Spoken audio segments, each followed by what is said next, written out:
So recently, I had a friend of mine who got divorced. Okay, so it's less than actually 2 days or 3 days. He got divorced, separated from his wife completely. Now, let's go 2 years back. I also had a very close friend of mine who got divorced again from his wife. And there is similarities and there is also key differences between these two friends of mine. Now, the similarities is that all of them had children, okay, with their former wives, if we can call them like that, ex-wife.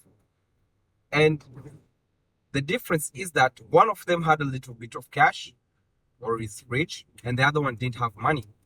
Now, the one who didn't have money, which actually went through a divorce 2 years ago, he used to have a very, very good business. He was a laboratorist. So basically, he would supply schools, okay, with chemistry things like, for example, the equipments, the chemicals, etc., etc. Now, in 2020, we know that COVID happened. And when COVID-19 happened, is that a lot of schools got closed. Now, unfortunately for George, okay, his business got affected in a very huge way.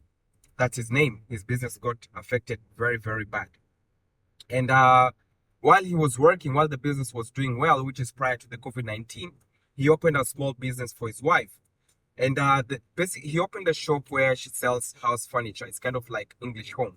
And we all know that when people stopped working due to COVID, people started to do house renovations.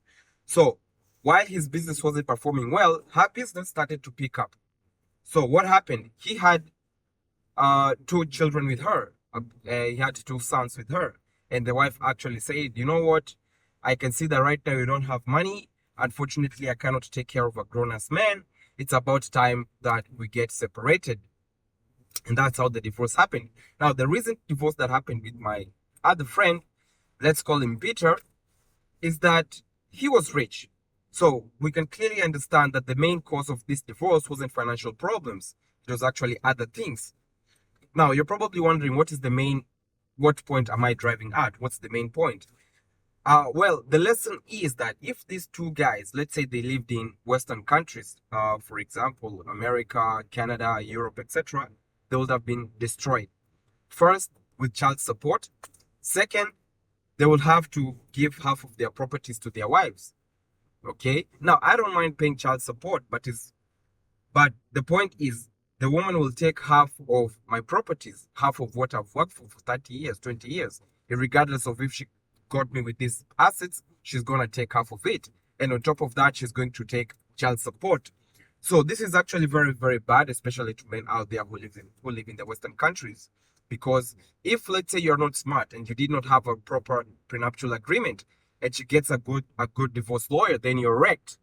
Okay? So this is the main point. The main point is that you need to live in a country where you will not be destroyed under any kind of circumstances. Okay, which is basically you can try as much as possible avoid living in Western countries, or two, you can have a proper prenuptial agreement. This is the main point.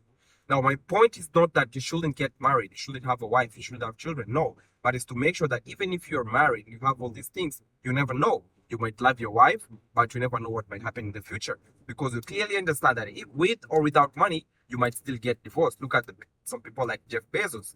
Okay, these people, they had prenuptial agreement, they had all these things, and they still got wrecked and destroyed.